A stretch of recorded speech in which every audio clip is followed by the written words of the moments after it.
warahmatullahi wabarakatuh. Selamat siang. Saya Apriliandini Muharasita akan menemani Anda untuk informasi hari ini, Selasa 13 April 2021 di Polpos Channel. Berikut informasi yang telah kami rangkum untuk Anda.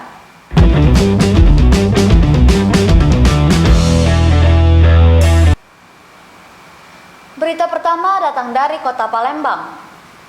Kapolrestabes Palembang, Kombes Pol Irfan Prawira Satyaputra, melalui Kasat Narkoba, AKBP Andi Supriyadi, Senin 12 April merilis hasil-hasil pemeriksaan dan tes urin terhadap 65 warga yang diamankan dalam penggerebekan kampung narkoba di Jalan M. Kadir, Kecamatan Ilir Barat 2, Palembang, oleh aparat gabungan Polrestabes Palembang dan Polda Sumsel, Minggu 11 April pagi. Menurut Andi, terdapat beberapa orang yang terbukti positif narkoba dan akan diserahkan ke pihak BNNP Sumsel untuk diproses hukum lebih lanjut. Di antaranya ada anak di bawah umur, 2 perempuan dan 3 pria. Masih menurut Andi, warga yang melempar mercon saat dilakukan penggerebekan ada sekitar 15 orang yang diamankan. Warga tersebut merupakan suruhan yang diupah sebesar Rp200.000 per orang. Dalam penggerebekan tersebut, lanjut Andi, pihaknya berhasil mengamankan 2 bandar besar narkoba yang menjadi target utama, yakni Juni dan Hijriah atau istri Ateng bandar besar.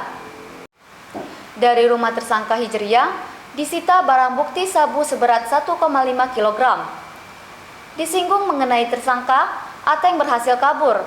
Andi menduga tersangka telah mengetahui jika ada penggerebekan, sehingga langsung melarikan diri. Andi menegaskan agar tersangka Ateng segera menyerahkan diri karena identitasnya telah dikantongi. Menanggapi informasi tentang dugaan adanya oknum yang membacking peredaran narkoba di wilayah Tangga Bungtung, Andi menyebut itu hasil dugaan di lapangan.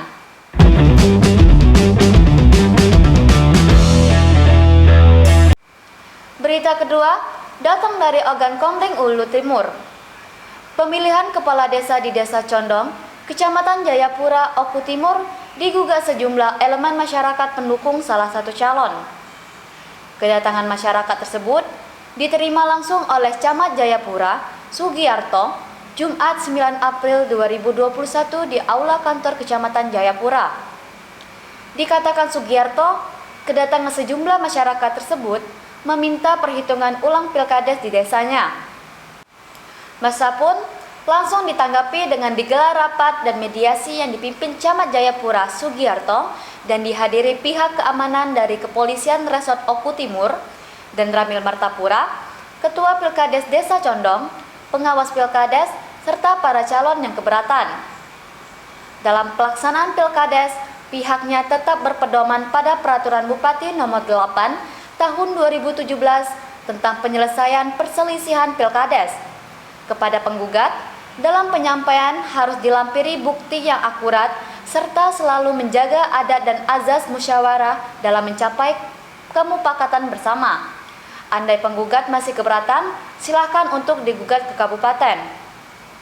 Sambung Camat, karena dalam mediasi antara panitia Pilkades dengan calon penggugat tidak ketemu titik terang, bahkan panitia bersikeras menantang ke penggugat, maka penggugat tetap akan melanjutkan gugatan ke panitia Pilkades tingkat kabupaten. Sementara, Ketua Panitia Pelaksanaan Pilkades Kabupaten Oku Timur, Dwi Supriyanto mengatakan sudah menerima laporan gugatan Pilkades dan akan ditindaklanjuti.